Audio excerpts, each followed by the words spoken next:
2020年9月1日から15日までの乙女座さんのリーディングを行います。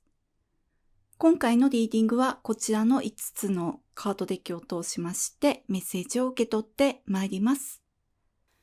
それではシャッフルいたします。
9月1日から15日までの乙女座さんのリーディングを行います。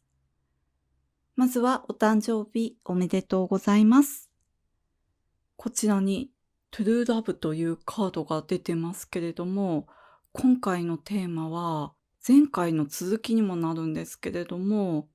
感情のネガティブなエネルギーを浄化して、そして愛のエネルギーをご自身の中に取り入れる、そういう時になると思います。こちらにリリースオールアンガーというカードとムーン月のカードが出ておりまして、この感情のエネルギーの浄化っていうのは、前回のリーディングまでの8月の乙女座さんのテーマでもあったんですけれども、この感情の浄化のエネルギーっていうのが1ヶ月以上続いている。しかも、このムーンのカードには眠るジプシー女という絵が描かれてるんですけれども、ライオンが描かれてるんですね。ライオンといえば獅子座ということで、7月中旬ぐらいからこのエネルギーが続いていた方がいるのかなっていうふうにも思えるんですが、これだけ長く続いているっていうのは、このネガティブな感情っていうものは、今年あった出来事によって生じたものではないんじゃないかなっていうふうに思います。例えば数年前、長い方だと数十年前まで遡ると思うんですが、その時は我慢していたようなこと、例えば生き延びるために我慢していたようなこと、自分だけ我慢すればなんとかなるって思って、その時は耐えていたようなこと、そういったことがもう蓋をして過去のものだって思っていたようなことが、この時表面化してくる。今まで蓋をして、あなたの心の奥底に隠し持っていたような、自分でもそこにあったことを忘れていたような、そういった怒りの感情っていうものと向き合わざるを得ないような出来事が起きるんじゃないかなっていうふうに思いました。でもそれを捨てないと、このエネルギーが入ってこないんですね。それで、この数年前、数十年前の出来事、例えば、実際あるんですね。何十年前に起きた出来事を、あることがきっかけで思い出してしまって、それで胃潰瘍になってしまったりとか、不眠症になってしまったりとかする方。でもこの時、ご自身の浄化しようというエネルギー、自らのエネルギーもそうなんですけれども、周りからのこの目に見えないエネルギーの力っていうのもすごく大きく働くかなっていうふうに思いますので、これを乗り越える大チャンス、とても大きな誕生日プレゼントになると思います。それで今回乗り越える方法で何個かおすすめが出てるんですけれども、まずこのムーンですね。月のカード、この眠るジプシー女なんですけれども、眠っている間にその怒りを発散させるようなとても良い夢を見るんじゃないかなって思いました。特にその怒りの対象になっている方ともう会うことがないとか、あともしくはその方がお亡くなりになっている場合、特に良いと思います。その夢の中でその人をコテンパンにやっつけるとか、その時は言えなかったことをその人に対して思いの丈を言えるとか、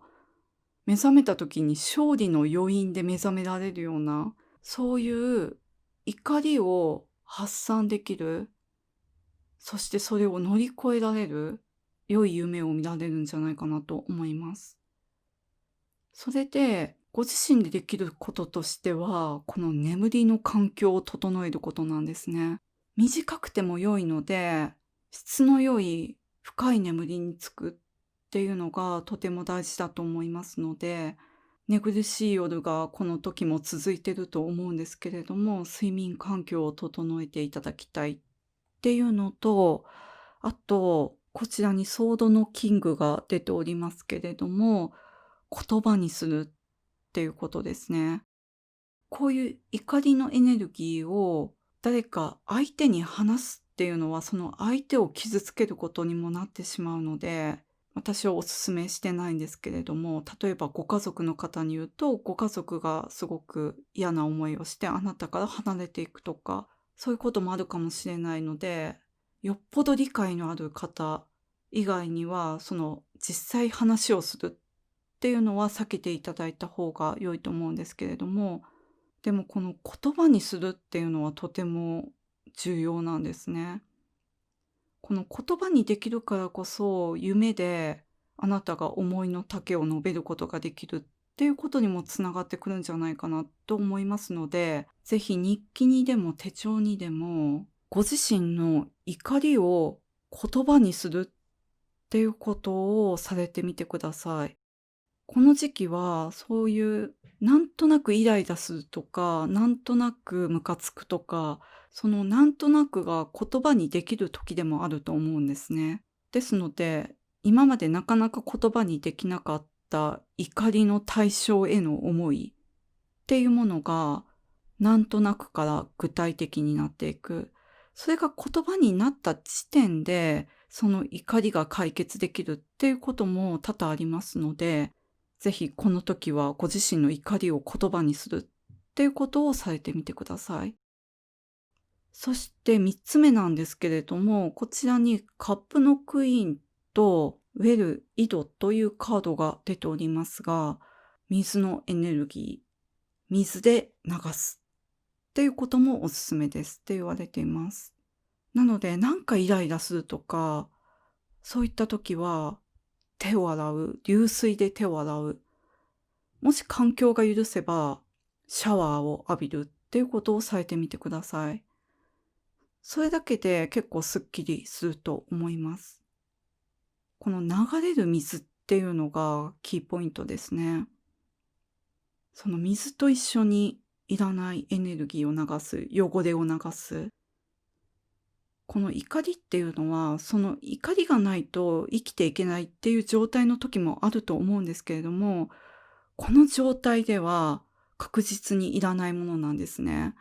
あなたのエネルギーを汚しているもの、その汚いイメージを持って、それを流すっていうことをされてみてください。それでこれは、この夏の暑い時期にしかなかなかお勧めできないことなんですけれども、そのシャワーはできればお水で、お湯ではなく水で、その手を洗うのももちろん水でされてみてください。そしてこのネガティブな怒りのエネルギーを流して、そしてその空いたスペースに入ってくるのがこの真実の愛なんですけれども、そしてこちらにゴングエキサイティングイベントっていうカードが出ております。このご自身の感情を満たすようなイベントが起きる。ここにも書かれてますけれども、ご家族の願いが叶う。それはご家族全員が願っていることっていうことでもあり、もしくはご家族の誰かの願いが叶うことによって家族全員が幸せになるような、そういうような出来事っていうふうにも受け取れます。何かあなたが幸せになるだけじゃなくって、あなたの大切な人も幸せになるような、そういうとても良いことっていうふうに言われています。こちらにヘンリー・デビッド・ソローの言葉が書かれておりますけれども、直訳いたしますと、自分の夢の方向へ自信を持って進みなさい。思い描いていた人生を生きるのです。という言葉です。こういう数年間とか、もしくは数十年間、見て見ぬふりをしていたようなことと、向かい合わなきゃいけないような、そういうとても大きな節目のタイミングになると思うんですけれども、それはまさにこの言葉の通り、思い描いていた人生を生きるための出来事なんですね。この見えないエネルギーたちも、月のエネルギーも、あなたのご家族のエネルギーも、あなたが思い描いていた人生を生きることを応援してくれている。だからこそ乗り越えて幸せをつかむっていうタイミングがやってくる。人は一人で生きているように思えて、いろんな人に支えられて、そしていろんな目に見えないエネルギーに支えられて生きている。そういうことを実感できるとても良い時なんじゃないかなというふうに思いました。それでは9月1日から15日までの乙女座さんのリーディング以上でございます。ご視聴いただきましてありがとうございました。